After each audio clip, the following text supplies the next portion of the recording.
Hey everybody, welcome back to the Backstage at Open Highway podcast. I am John Henry, your host. Thank you for tuning in wherever you get your podcast, or if you're getting this on YouTube.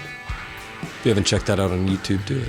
If you like our YouTube channel, we're growing it slow, just like everything with this festival. But I'm recording this on Memorial Day, and I want to dedicate this to my Uncle Ronnie, who passed away in October. He was a Vietnam veteran. He served in the 22nd Infantry, the 4th Infantry Division, and lost a good buddy of his in a battle in March of 1967.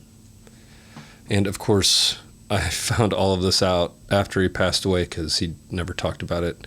But like so many people of his generation. So thank you to all the veterans out there who served, and I'm gonna make just a straight, like, non-pivot right into capitalism coming out of that, because we sold out of the seats. All seated passes are gone, so thank you for that. And then this weekend we also sold out of the general admission weekend pass. So thank you for your support. It means a lot. You know, we're a small fest. We're growing little by little every year. But this is the first time at the big Chesterfield Amphitheater since we've made the move that we've sold out of seats and weekend passes, and we're 3 weeks out, so keep it coming.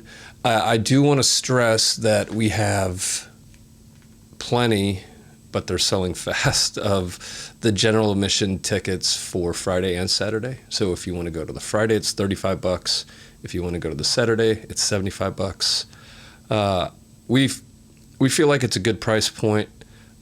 Obviously, like, we want to keep things affordable. I think that it's important that when you're a business like ours, excuse me, a small business, you want to, you're always seeking to understand your audience and who they are, and putting what you're selling at a point where those people can make a no-brainer decision to come. So that's where I'm coming from when we talk about ticket sales and saying thank you. It comes from a small business, Open Highway, OHMF LLC, yo. That's what's on the taxes. But thank you so much for selling that out. If you are, like, super into, do that again. If you are super into Open Highway and kind of like the backstage kind of vibe, like this podcast, we have a group on Facebook called the Open Highway Insiders. It's for people that are really into the fest, and we can reach them with some more direct content as well as some special offers. Plus, however Facebook works, at least this is what I'm told, the things that we post in this group get more views than if we post on our page. So it's like, if we have like 5,000-ish something followers, and, you know, when we do a post, like, such a small fraction of those people see it. So we have this group. If you're really into it, come check it out. I enjoy it. We kind of let it rip a little bit more, and there's some group discussion, and it's, you know, honestly, it's super positive. We're not looking to there's no need for social media content of negativity after the last few years, so we keep it cool. But check it out, Open Highway Insiders. Every year we want to grow one element of Open Highway in addition to the talent, and this year we're focusing a lot of our efforts towards making our food experience better. We're partnering with Sauce Magazine, on a food truck row that we're really thrilled about. We have High Point, Grace Fish and Chicken, Waco Taco, and Zaki. Those will be scheduled throughout the weekend, so make sure you check that element, or the schedule for that element of the festival.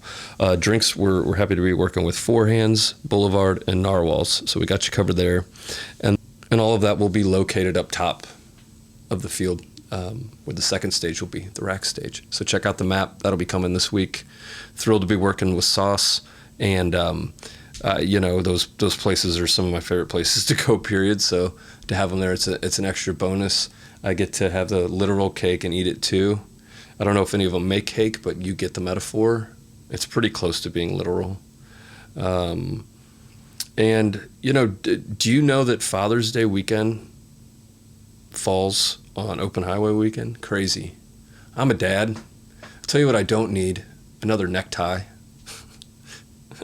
For all the tie events that I go to, it's good. There's a lot of tie events. I don't really wear a tie, but you get, again, the metaphor. So consider giving your dad or your, whatever relationship, the gift of Open Highway. It's feel good, you're supporting a business, and you're getting, an experience. I think more and more, besides like guitars, I like experiences. I guess I'm a grown-up now. I did start a podcast. I'm not into microbrews though, so I got that going for me. You'd be surprised the correlation there with like music dudes and that stuff. But I forgot where I was going with this, but the food is gonna be great. So happy to welcome our guest this week, Emily Wallace of the Sleepy Rubies, to the Backstage Open Highway podcast. She's a wonderful songwriter, incredible singer, so much fun as a person in general, just life busting out. She's vibrant and fun to be around, and we did kind of a longer interview here than we did because it was so much fun, and we have the sharing is caring in there as well. She designed a t-shirt in coordination with Open Highway and the Regional Arts Commission that's available on the site. You probably, or maybe you saw some promo for it a couple of weeks back, but the shirt's really great. And we'll put the link in the bio here for the video. You can check that out. But talking to her was great. I've known her. My wife Claire and her and Emily went to high school together in a town. They went to Winfield High School. So shout out to the Lincoln County brothers and sisters. And so I met her when I was like 19 or 20 when my wife and I got together, and she could sing like that at 19, and she was funny, and her and Allie together were this incredible singing duo, and having them on Open Highway, on the Saturday is going to be great. Thrilled. I hope you enjoy this interview as much as I enjoyed it recording it, and thank you for listening. We're joined here by Emily Wallace of the Sleepy Rubies. Hey, and Emily yo. Wallace. Known each other for a very long time. And all the good shit that probably should be on this podcast we discussed before the camera started rolling. I know, right? We're not going to get into anything heavy, but we're here at Emily Wallace's house today. She's working on all kinds of art because she's an artistic person. We got some visual art here, some music over there. Pretty great. It's seeping out of my pores. Seeping out of your pores. Like sweat. Yeah, I'm a swamp ass over here. I'm a swamp ass of art. That's good. We've never gone down that road before. Let's not do that, John. No, we'll stay. We'll stay on the non-sweat road. Stay I gotta on the dryer. I gotta double check if the footage is going, because this is gonna be fucking gold. So yeah, we're excited to have you with playing Open Highway this year. Obviously, what's new with the Sleepy Rubies? How are y'all doing? I feel like we've evolved. I feel like we're evolving into just a different place within our band, and making it work with having members live in different states and stuff like that. Yeah. But we're always moving towards the next song or whatever. Yeah. In our own ways, and allowing each other to let that be whatever it is. It's pretty neat. The progress is always the goal, right? Just keep going for the next thing. And the hang, really. Honestly, it's the hang. Yeah. This is an excuse for us to just get together and make some music. I think it's good for us, Yeah. Yeah, and it helps that you all are amazing musicians and play amazing songs together. So that does help. Wins. It's a really good hang. Having a good band is like the best feeling in the world. Yeah. Like having guys or girls in your band that care about your music and make it better and bring things to it is the best feeling, and they feel supported. And when you're friends with them, it's even better. Yeah, I'm spoiled with it, and what's really strange too is that the more aware of myself I become, the more aware of just how spoiled I've been as far as my friends are really, really, really good. Really good. Like I'm in awe of my bandmates. I'm in awe of your bandmates too. Yeah. I think where could we go here? We could go to the shirt.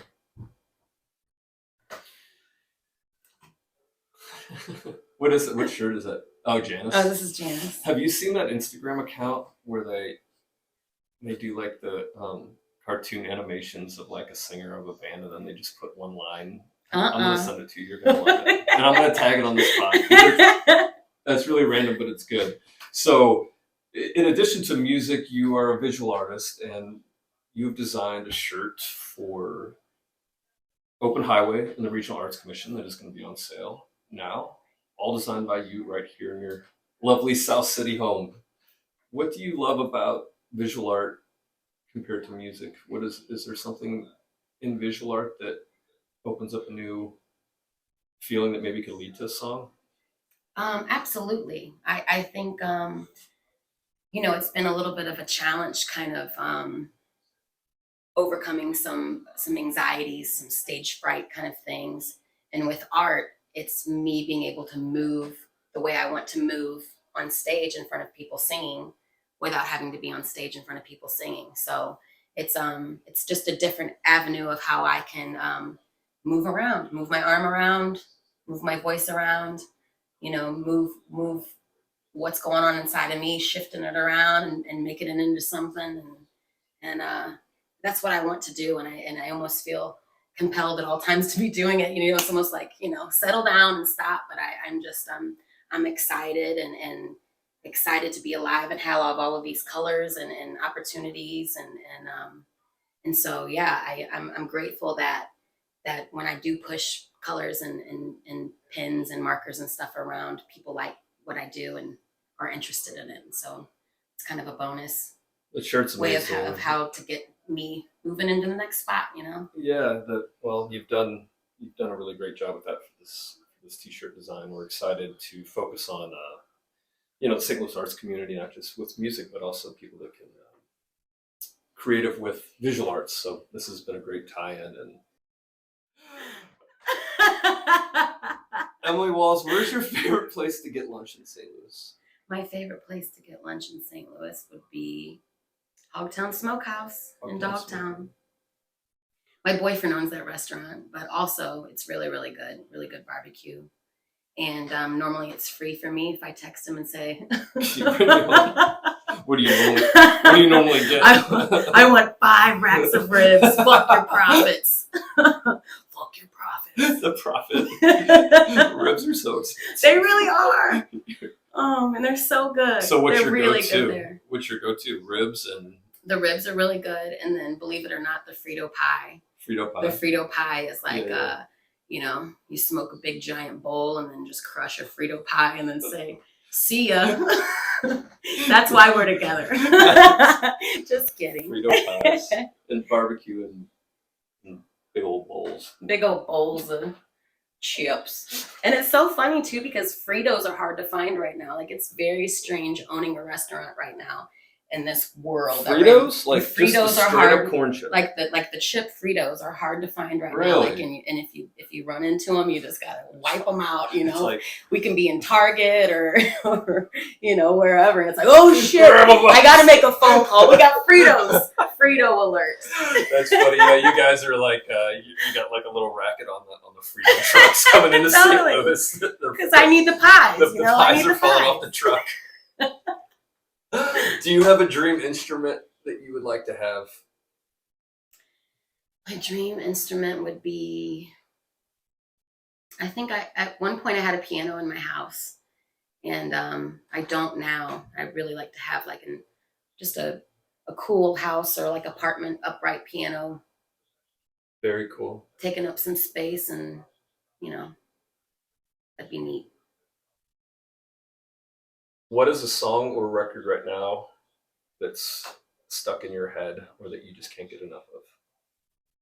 Well, I just recently wrote a song about maybe people being trees, or maybe kind of viewing people as trees, as these growing things with roots, and drinking their water and learning their lessons and being still. And I'm really kind of like just kind of obsessed with it right now. When you write something that kind of gets your blood going, and my old routine would be like I tell everybody about it, and it's been really cool to like just hold it inside and it be my own little energy as I create it. So I'm not really listening to much other things besides things I'm working on for gigs, and then just kind of diving into the songs that are playing inside of me. And believe it or not, that's something the Funky Butt guys said too. When No I was like, what kind of songs are in your head right now? This was last summer. They were like, all the stuff that we're learning, like to play in the shows. Well, I'm doing a tribute next Thursday. So. Yeah. Where's a place that you like to go where you can find happiness?